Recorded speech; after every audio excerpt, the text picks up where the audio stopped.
Good evening. We begin tonight with a radiation leak at an American nuclear power plant, San Onofre, 45 miles north of San Diego, California.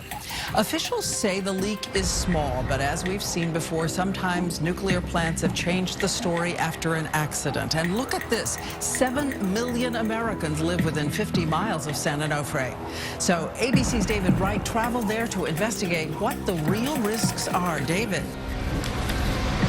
Good evening, Diane. Here's what we know. A very small amount of radiation apparently leaked inside the far dome over there. Barely measurable. Quote, very, very low levels. That's the quote from a spokesman for the Nuclear Regulatory Commission. However, the concerns were high enough that the plant is now closed. Officials say the radiation leak likely occurred in the steam generator tubes of San Onofre's reactor number 3. No danger to the public, no danger to our workers. Did any radiation leak out? If there was any leakage at all, it would have been so minor. That steam system, which is supposed to be shielded from any exposure to radiation, was replaced in December 2010. So the question is, why did those parts fail now? It could be a mechanical issue due to new equipment. There was also a possibility the equipment was defective, and if this is a harbinger of more problems.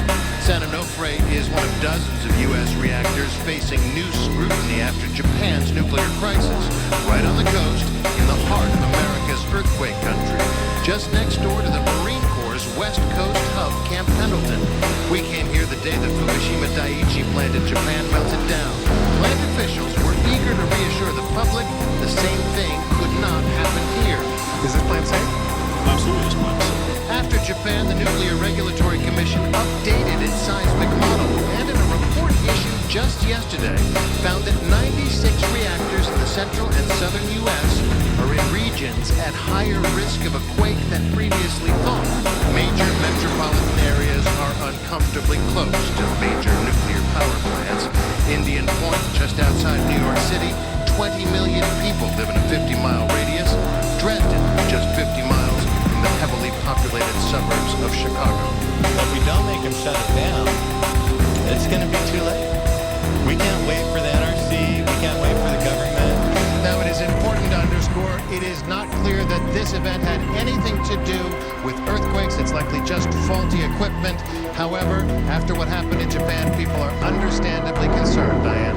All right, the latest now from David Wright in California. Thank you, David. And we turn to the roller coaster day.